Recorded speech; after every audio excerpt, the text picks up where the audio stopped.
Bonjour et bienvenue dans cette nouvelle revue technique. Si Hyundai a déjà avancé ses pions dans le monde de la voiture électrique avec la Ioniq 5, c'est au tour de Kia de commencer les livraisons de son EV6 en France.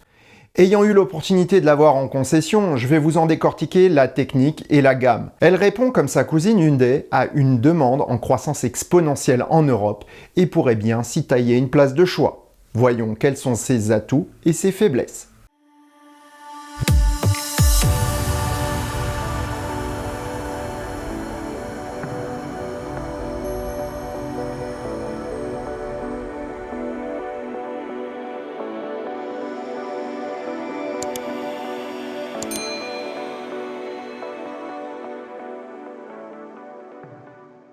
Avant de commencer à décortiquer ce modèle, nous allons parler un peu du contexte. Kia est un constructeur en constante progression depuis sa reprise dans les années 2000 par le groupe Hyundai. Grand bien lui en a fait, car le constructeur coréen se porte à merveille alors qu'il était au bord du gouffre. Ses produits emblématiques comme le Sportage ou la Ceed ont permis à l'Europe d'apprécier la valeur de ses produits. Ils auraient pu se reposer sur leur laurier, mais ils ne l'ont pas fait. Au milieu des années 2010, Kia s'est lancé dans l'hybride, alors une solution qui prenait de l'ampleur. Avec l'Optima tout d'abord, puis le Niro, c'est toute une nouvelle génération de voitures qui a vu le jour dans la gamme Kia. Pour aller plus loin, Kia a créé le Soul EV, petite compacte, pleine de caractère, qui a adopté une motorisation électrique avec les moyens du moment. Avec sa petite batterie de 27 kWh, son moteur de 80 kW et aucune possibilité de recevoir une charge rapide, elle a eu un succès somme toute limité. Évoluant vers une batterie de 30 kWh et une connectique CHAdeMO qu'on pensait devenir un standard mondial, elle a su convaincre ceux qui n'avaient pas de grands trajets à parcourir. Si elle était limitée comme les premières Leaf ou Zoe, elle a pavé la route d'une nouvelle génération de voitures plus polyvalentes, le e-Niro. Fort de ses 64 kWh, celui-ci était une hybride modifiée. Sa traction avant et son architecture répondant aux contraintes d'un moteur thermique limitait pourtant son agrément et son efficience. Elle n'en est pas moins une excellente voiture électrique, tout comme la déclinaison e-Soul qui en a été dérivée. Mais ces autos n'étaient que des transitions vers ce qui allait venir, la plateforme IGMP du constructeur coréen débouchant sur une auto plus qu'intéressante, le V6. Si la plateforme de cette nouvelle Kia est la même que celle de la Ioniq 5, la voiture en elle-même a un caractère bien différent. Extérieurement, le V6 est plus affirmé, plus sportive. Elle évoque plus la performance et ses formes sont bien plus équilibrées que celles de sa cousine. En la voyant, j'avoue que j'ai été séduit par son arrière particulier et son profil élancé. Il faut dire que je ne l'ai vu qu'en GT Line. Toutefois, contrairement à mon avis de la Ioniq 5, je trouve cette Kia plus réussie en réalité qu'en photo. Le Tiger Nose emblématique de la marque offre à la face avant une forte personnalité que n'ont pas certaines autres voitures électriques. Elle est pourtant bien plus consensuelle et s'approche plus de ce qu'on a l'habitude de voir dans les autos sportives thermiques avec sa grande ouverture pour le radiateur. Si elle peut sembler compacte, elle est pourtant une grande auto avec près de 4,70 m de long pour 1,90 m de large. Sa hauteur de 1,55 m la place entre une berline et un SUV. C'est ce que Kia appelle un CUV, Compact Utility Vehicle. Intérieurement, on retrouve les gimmicks du constructeur coréen, avec foultitude de boutons. Même critique que pour les autres produits du groupe, la multiplicité des boutons, modes de fonctionnement et autres personnalisations ne favorise pas la prise en main. Autre bémol, l'espace intérieur. L'énorme console centrale est un attribut de style intéressant, mais cause un sentiment d'enfermement ou place avant. Dommage car la voiture est conçue comme la Ioniq 5, mais ne bénéficie pas de l'impression d'espace qu'on peut ressentir dans celle-ci. L'espace arrière est par contre appréciable, et le coffre un peu petit pour une voiture aussi grande. Elle se rattrape toutefois avec un frunk important, surtout en version 2 roues motrices. Pour ce qui est de la finition, c'est une agréable surprise de voir que les plastiques façon métal du e-Niro ont laissé la place à des pièces de bien meilleure apparence. L'utilisation de plastique laqué noir par contre attirera salissures et rayures. L'Alcantara du modèle GT Line est du plus bel effet, et les sièges sont d'un confort exemplaire. Globalement, c'est une belle voiture évoquant sportivité et sérieux. Et du sérieux, on va le retrouver dans la technologie utilisée. Commençons par les batteries. Au départ annoncé avec deux capacités, 58 et 77 kWh, ce n'est que cette dernière qui est pour le moment proposée à la vente. Provenant comme pour le e-Niro de chez SK Innovation, elle en garde l'architecture des cellules. Contrairement à beaucoup d'autres constructeurs, Kia Hyundai continue à faire confiance à des cellules polymères en forme de poche et délaisse les cellules cylindriques ou prismatiques. Ces cellules ont pour avantage une plus grande légèreté mais sont plus compliquées à produire. En outre, elles sont plus compliquées à refroidir et plus exposées au percement, ce qui les rend plus sensibles notamment au feu.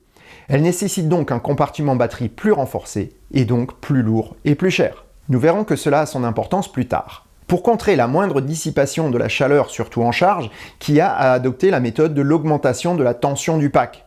Plus la tension est élevée, plus elle permet de réduire la chauffe pendant la charge, ce que j'avais expliqué lors d'un épisode dédié que je vous mets dans les fiches, là, et en description.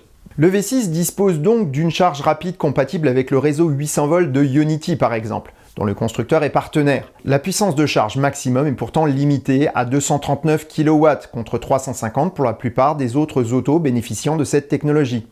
Faute probablement à ces fameuses batteries poche. En tout cas, cette batterie permet de disposer d'une autonomie de 528 km WLTP en cycle mixte, ce qui est un peu moins que les meilleures performances de la concurrence. Autre proposition intéressante de l'auto, le V2L. Sous cet acronyme barbare se cache une fonctionnalité qu'on a découvert sur la Ioniq 5. La voiture permet de partager l'énergie de sa batterie avec le réseau électrique ou une autre voiture électrique en cas de besoin. Étrangeté de cette option, c'est qu'elle inclut également la pompe à chaleur bidirectionnelle. Cette technologie a pourtant un impact important sur l'autonomie de l'auto et il est dommage de s'en priver. Notez que les essais WLTP ont été faits avec l'option. Attention pour ceux qui voudraient s'en passer. Niveau moteur, là encore, Kia reprend des solutions déjà éprouvées dans le e-Niro, avec des moteurs synchrones à aimant permanent. S'ils sont très efficaces à basse vitesse, leur consommation en usage routier la pénalise et explique son autonomie en retrait. Pour la version 4 roues motrices par contre, Kia a usé d'un petit artifice pour limiter l'impact de cette technologie en adoptant une transmission avant débrayable. Un actionneur électrique débraye le moteur avant s'il n'est pas utilisé. Le temps de réaction est de 0,4 secondes et j'attends de voir lors d'un essai si sa progressivité est celle attendue. Cela permet d'optimiser, selon le constructeur, l'autonomie à hauteur de 8%. Pour la puissance, le moteur de base développe 160 kW, soit 229 chevaux. En conduite quotidienne, cela s'avérera suffisant, même si la version 4 roues motrices aura plus de brio avec 325 chevaux. Pour les amateurs de sensations fortes, la version GT prévue pour fin 2022 promet de belles accélérations, avec ses gros 585 chevaux et un 0 à 100 en 3 secondes 5, contre 5,2 et 7,3 respectivement pour les 4 et 2 roues motrices. Niveau suspension, rien que du connu et très classique McPherson à l'avant et train multibras à l'arrière. Les groupes motopropulseurs sont par contre montés sur la caisse avec de nouvelles bagues hydrauliques chargées de filtrer les vibrations. Cela augure d'une tenue de route correcte au quotidien, avec un bon compromis de confort. Pour les amateurs de conduite sportive, il faudra plus se tourner vers des autos concurrentes dotées de suspensions à triangle superposé, nettement meilleures en tenue de route. Le freinage à grand disque ventilé de 345 mm devrait assurer une bonne capacité pour stopper les 2 tonnes de l'engin. Car oui, le V6 est lourde, très lourde. Sa plateforme tout acier lui confère un poids de 1985 kg pour la plus légère et 2180 pour la plus lourde. Encore une explication pour l'autonomie de la voiture. En revanche, point positif, le V6 tord le cou aux idées reçues en étant capable de tracter une remorque freinée jusqu'à 1600 kg. Cette caractéristique en séduira plus d'un dans notre pays qui est l'un des plus friands de cet accessoire. Autre volet technologique, l'informatique de bord.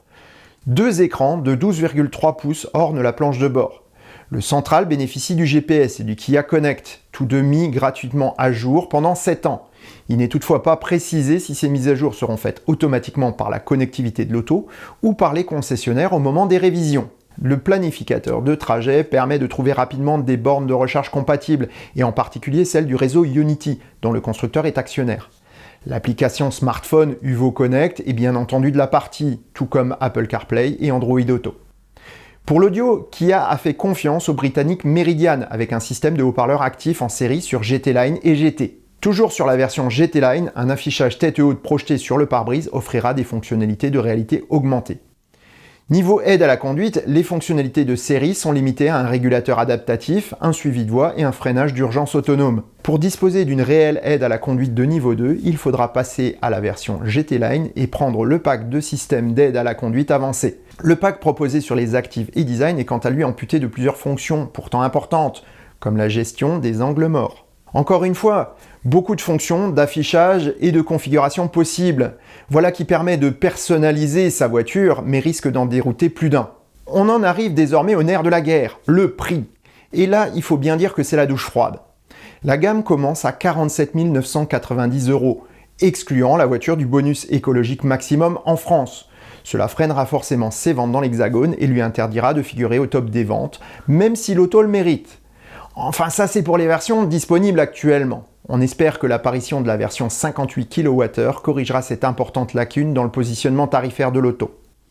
Pour avoir le top du top de l'EV6, une version GT Line avec toutes ses options vous coûtera la modique somme de 65 450 €. C'est bien cher et fait de cette version un choix très discutable. Mieux vaut attendre la GT qui, à mon avis, offrira beaucoup plus pour un prix qu'on espère assez proche, ou alors se tourner vers la concurrence qui offre plus pour le même prix. Comme toujours chez Kia, la garantie est de 7 ans ou 150 000 km sur l'ensemble du véhicule. Pour ce qui est de l'entretien, les anciennes Kia électriques avaient des préconisations drastiques avec un entretien tous les 15 000 km ou 1 an. S'il n'était pas réalisé, la garantie tombait. Avec le remplacement systématique du liquide de frein tous les 2 ans et des vidanges de réducteurs à intervalles réguliers, on était loin du zéro entretien de certains concurrents. À voir si ce sera aussi le cas pour le V6. Pour le moment, je n'ai pas pu avoir de réponse fiable. Donc si vous avez été voir ou commander l'auto, n'hésitez pas à nous en faire part dans les commentaires. Merci d'avance. En conclusion, qu'est-ce que je pense de cette nouvelle Kia ? Eh bien, globalement, je la trouve très intéressante. Elle est à mi-chemin entre les anciennes propositions à l'utilisation limitée et la nouvelle génération de voitures électriques qui peuvent aller où bon leur semble et voyager dans de bonnes conditions. Sa capacité de traction est une caractéristique différenciante et bien agréable, tout comme sa capacité à recharger rapidement. Pourtant, si vous voulez une version un peu fun, attendre la GT est à mon sens une évidence. Le V6 est une auto sérieuse, très sérieuse, je l'ai déjà dit, peut-être même un peu trop. Il lui manque une certaine part de fun qu'ont les Tesla par exemple. Pour moi, la version la plus intéressante reste le modèle de base sans option, qui permet d'avoir une auto à l'autonomie intéressante avec un équipement décent. Elle se place entre une Model 3 à propulsion 60 kWh et une long range en termes de prix. En revanche, si vous cherchez une auto dynamique, la proposition du constructeur américain a nettement plus d'atouts aussi bien en performance qu'en prestations et équipement. Après, le reste est une affaire de goût. Pourtant, on ne peut pas jeter la pierre à Kia qui nous offre une bien belle auto, mais doit composer, comme tous les constructeurs traditionnels, avec des impératifs de standardisation à l'échelle de la marque. Avec une plateforme dédiée à la propulsion électrique, c'est un premier pas qu'a fait le coréen. Le prochain sera de mettre au rencard certaines façons de construire les autos pour réduire le coût de production et accroître la disponibilité de ces autos. Batterie en poche polymère, moteur synchrone et autres anachronismes de fabrication rendent l'auto encore trop chère et limitent ses prestations. Le V6 est un nouveau pas en avant par rapport à ceux qu'avaient fait le Soulivy et le i-Niro. Espérons que le prochain pas sera celui qu'il faut pour que Kia entre réellement dans la catégorie des meilleures voitures électriques du moment. Et sur ces bonnes paroles, je vous souhaite bonne route et vous dis à bientôt dans un prochain épisode du Choucroute Garage. Portez-vous bien. Ciao.